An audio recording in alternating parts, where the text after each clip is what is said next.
now for the water cooler buzz. The film Eat, Pray, Love comes out today. It's about a woman who travels the world looking for self-fulfillment after she realizes she's deeply unhappy with the life, job, and relationship she's built. She goes in search of finding something that will change her life. So the question we have is, can you go on a spiritual journey without having to travel the world over?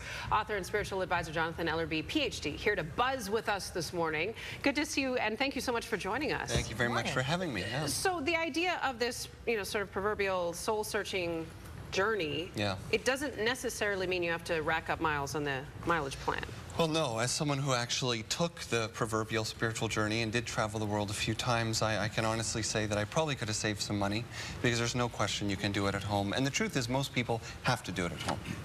But there is something to be gleaned when you see different parts of the world. The difference of culture and language and being a foreigner outside of your hometown, etc.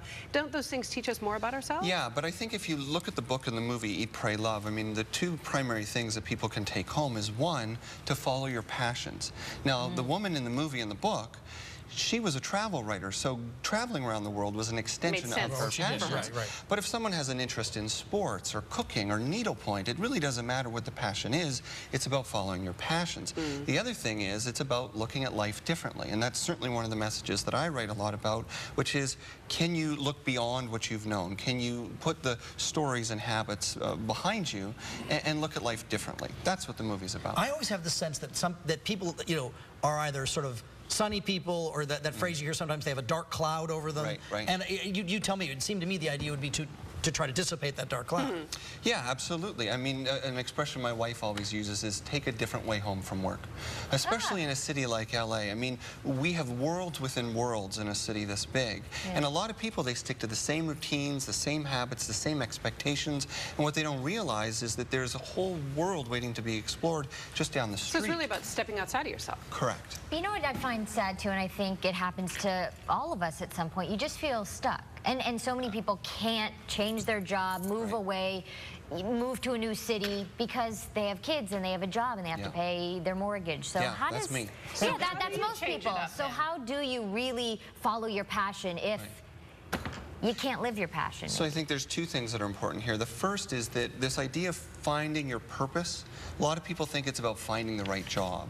Finding your purpose is really about finding your unique talents and gifts and just being the best person you can be, whatever your job is. So even if you get in, you're doing a job just to kind of make the ends meet or something to that effect, it's about how you show up.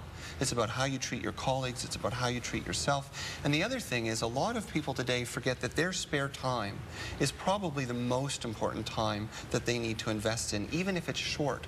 So you could have a difficult job, relationship, or health challenge. The question is, are you spending your spare time on the couch? Now, they got to watch shows like this. That's important. You're allowed to be on the couch right now. But once this show is over, then what are you doing? Do you have interests? Or are you stuck in a rut?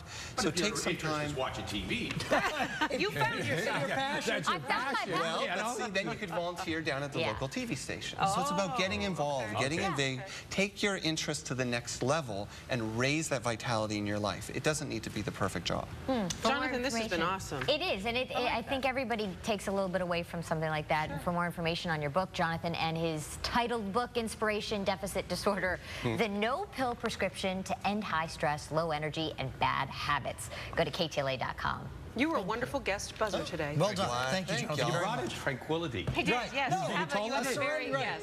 We want to let you know at home that you have a chance to join in on the discussion, at least by answering our poll question. Are you happy with your life? Yes? No? Most of the time? You can go to KTLA.com/poll and answer.